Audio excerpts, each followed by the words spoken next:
Okay, let's talk a little bit about the Gilroy's housing element. So my last video talked about the third draft that was going to be that was circulating around. It came out at the end of April. It only took about a week or so for that draft to be an old draft and a fourth draft.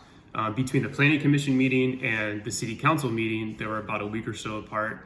The fourth draft was created for our review. So that was a quick little turnaround. I'm probably not going to be drafting a memo based on the fourth draft, and I'll tell you the reason why at the end of this video. But what came to the council for the fourth draft was actually a really good attempt by staff to get this passed through HCD. But a lot of people are saying now that, oh, we're just trying to do stuff to make it pass. We're trying to do stuff to make it pass, yes, because the statutory deadline was due January 31st. And if you play around with the state and you try to not really break down all your barriers and show your good faith effort, but you try to claw back little things, they're going to pay attention to that. They're going to notice that. And we are out of compliance right now, which means we can lose funding. We can lose our ability for us to make the decisions on our general plan if the state thinks that that's what we're doing, if we're playing around. The fourth draft included a couple of programs that were going to address missing middle housing, right? That's those that make moderate income. And for 2022, moderate income is $131,000 to $202,000 a year.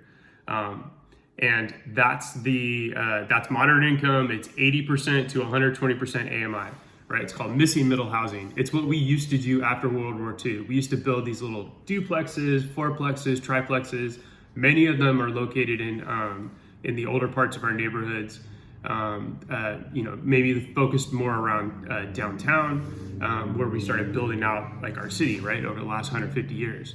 But then over time, that stopped, and the rest of the city, 75% of it became single family zoning only, exclusively, right? So we were no longer building these smaller units to make it affordable for those that are at moderate income, those that cannot receive subsidies because they make too much money. I mean, $131,000 up to $200,000, that's a great income. That's a public service, public sector income. Maybe it's a tech job. I'm not 100% sure. I'm not in the tech industry. I'm a union firefighter.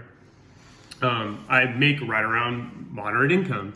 But there's not a lot of housing options. If you can't go out and afford $1 million single family home, but you also make too much money for smaller units or those deed restricted units, right, that we have out there for affordable, it's called missing middle. So there's two things that the staff proposed. They proposed that accessory dwelling units, ADUs, which are allowed citywide on single family parcels and multifamily parcels, they're allowed by right. They had proposed to not restrict those to 1,000 square feet, but allow them to go up to 1,200 square feet. When you add an additional 200 square feet, you can get an additional bedroom. Sometimes you can get 2 bedrooms. Sometimes you can get an extra bathroom, right? We're breaking down barriers. We're trying to show if those lots are allowed for that, and ADUs are in people's backyards, right? Or sometimes they're junior ADUs that are attached to the house. Many times you won't even know it. It's a way to add density. That was one program. The other program was to go a little bit beyond SB 9. This is already allowed to build triplexes and fourplexes, 4 units, right?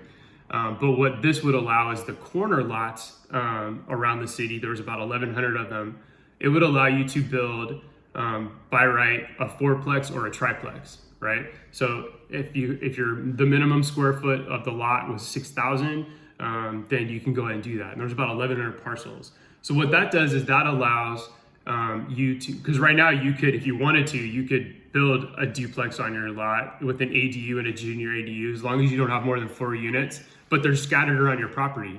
But if you wanted to build a nice fourplex on a corner lot, where I guarantee you half the time you wouldn't even know that it's a fourplex or a fiveplex. There's a couple of these down on 4th and 5th Street in Gilroy, down more towards downtown Gilroy. You wouldn't even know it. It looks like one of them looks like a mansion, but it's a fiveplex. So what it would do is on a corner lot, right? You could have 2 entrances on one street, 2 entrances on another street. So those were 2 programs that the city was trying to say, here's what we're doing for missing middle housing. Here's where we're going to break down barriers. It also was very specific because state HCD asked us, go farther in breaking down segregation and income inequalities in your planning efforts.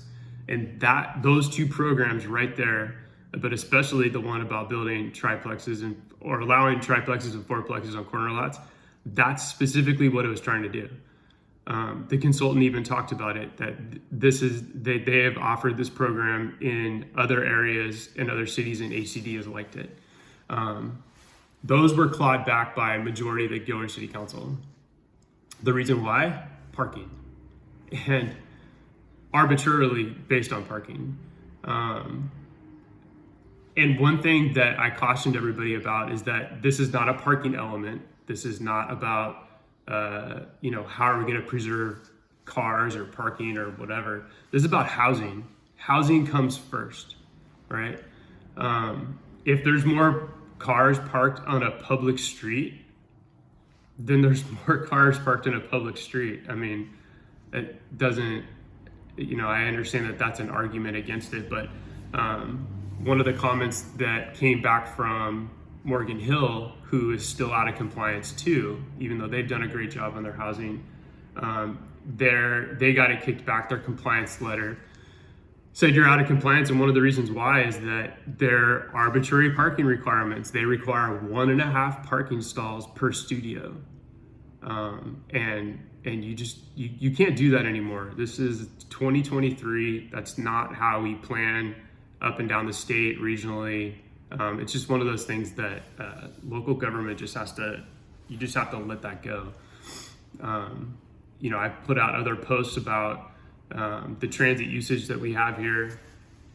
There's some people will say like, oh no, no matter what, you're gonna need a car to live in Gilroy to get to your job. That might be true for those of us that have to go really far outside the city for our jobs, but for those of us that work and live and play and go to school and are retired in Gilroy, you don't need a car if you don't want one, and especially if you live around the downtown core or some of our older established neighborhoods. Okay, so so what ended up happening is that council clawed back that missing middle housing. They now said, okay, we don't want to do minimum 6,000 square feet, but we're okay with doing a minimum of 8,000 square foot lots. So that reduced the number to 429 available locations. Still good, right? But the object of this process is to not put up barriers, and you literally just put up another barrier, and you're very vocal about it. The reason why you put up the barriers because of parking. That's probably not going to go well with state HCD. And then you arbitrarily said, okay, well now we want to have ADUs as 1,000 square feet. We don't want someone to have an extra building. We don't want to provide that. We don't want to allow that based on parking on our streets. So, and another thing for people to think about too is that, single family zoning doesn't pay enough property taxes to keep up with services and infrastructure repairs. If you just watched our CIP presentation, the amount of roadway that goes through single family zoning, which is 75% of our city, we don't have enough money to be able to replace everything. And we haven't for a long time. We're doing a great job right now, inserting more money into the program to try to keep the streets better. But we do not have enough money. Single family zoning does not pay enough money to provide police, fire, basic infrastructure services. It just doesn't. But what it does is a mix. It's a mixture, and we have neighborhoods in Gilroy that literally look like this right now, where you would have single family zoning, You might have a commercial district a few blocks away, apartments a few blocks away, small industrial dentist office and stuff a few blocks away. And then when someone redevelops a property, right, or they sell it, next generation comes in and buys it. I'm not talking about family generation, not pass down that property tax value, but you get redevelopment and you get a fourplex that moves in there. That means we're going to get more property taxes. The home is reassessed, the value is reassessed. And also, don't forget about the value of those that are getting older in our community, or those that had the affordability and they were allowed, they had the means to buy a single family home. Maybe this is where they raise their kids. This is where they want to also age in place, right? They don't want to have to downsize and move to somewhere else, but they will also want to have some income for themselves, right? Those are called property rights. You're allowed, that is something that you are allowed to do. And right now, if you wanted to move into build an ADU in your backyard, and change your home into a duplex, or if you live on a corner lot and you want to make a fourplex and you want to live in one of the units on the top, or maybe you want to build a triplex and you live on the bottom floor, age in place, and rent the top 2 units out. These are all options that we have to have. And one of the other biggest things too is that that came out of the housing element based on the 2020 census is that 38% of our population is ages 24 years or younger. So not only do we have an aging population, right? We've also got those like myself that are in our late 40s, raising families, raising kids, that I want that next generation to have spaces all over Gilroy to choose to live, right? And if they make more money than what is allowed to live in a low-income unit, which when someone says low income, remember that's someone who makes $84,000 to $131,000 a year. They need to have options. 38% of our population is ages 24 years or younger, and for decades we have let that generation go. We have sent them off to college and they can't come back. And I know even some of the hardcore NIMBYs know that. Where are your kids now? They're not here. They're not in Gilroy. And it's not, don't use the excuse of, oh, well, they don't want to be here because it's not a fun big city. That's not true. There are so many people that want to come back home to where they grew up. They want to ride the same streets on their bike. They want to walk to the same neighborhoods. They want to walk to their friend's house. My wife and her generation is a perfect example of why this happened. Me and her started dating in 2002. I've been coming back here to Gilroy ever since me and her were dating. And for the longest time, she wanted to get away. And like most kids, right? You want to go out and go see the world. And we did. We lived all around the Bay Area. And, but when it came time for when my daughter was about a year and a half, she started getting homesick. This is where her family has always been. This is where her sisters were living. She was the only one that moved away.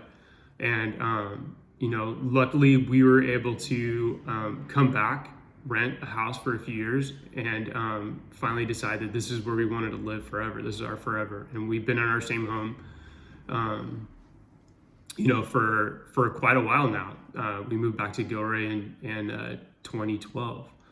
So what am I trying to say is that stop treating this as if nobody wants to live here in Gilroy and come back. That's just not true. There's generations that want to come back, but we need to provide spaces for them. We need to provide options for them. We need to allow them to buy a duplex and live in one unit and rent out the other. Not everyone's going to have a job or a good retirement that affords them not to be able to use the property that they live in for a little bit of income. There's nothing wrong with that. And my challenge to the community and to others would be, if you're so worried about rent being able to be charged whatever people want to do in missing middle housing, right? The ADUs, the triplexes, the fourplexes, those that are not deed restricted and we can't, there's nothing we can do about it. let's do rent control. Let's do a citywide rent control. Put all the rentals in a rent registry and require how much they can charge every single month.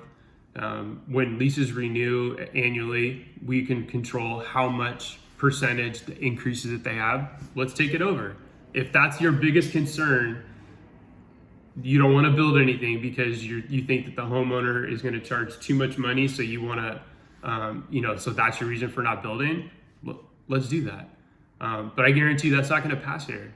It's already been brought up in discussions. We've already talked about tenant protections and even when it goes back to the story of eviction protections, the council decided not to do it. So what'll happen now is that the city's going to draft a 5th version, 5 versions of this so far.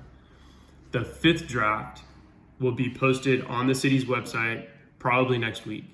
That 5th draft will be sent to State HCD. They have 60 days to make a comment. My next video update will be to share that opportunity has happened. That's an opportunity for public comment. That's when advocates can join in. More than likely, I'll draft another memo on it as well. And again, this whole entire time, and you could even see it in staff. Thank you to the members of the public that have stepped up in this process to let us know what our true needs are, and to get the truth out about what we've actually built over the last 150 years of our existence. And thank you to the advocates. Thank you to other electeds that have stepped up and just been really vulnerable in this position and have allowed city staff to to be able to make these bold decisions and try to break down as many barriers as you can. I really appreciate everybody, and we are all on the same page together. The advocates know that they're there to help staff. Staff understands that the advocates are there to help them. That's the open public process. So the next update I'll give is probably next week or so, and that's about it. Thanks for this one. Went on a little bit longer, but I appreciate the conversation. Thank you.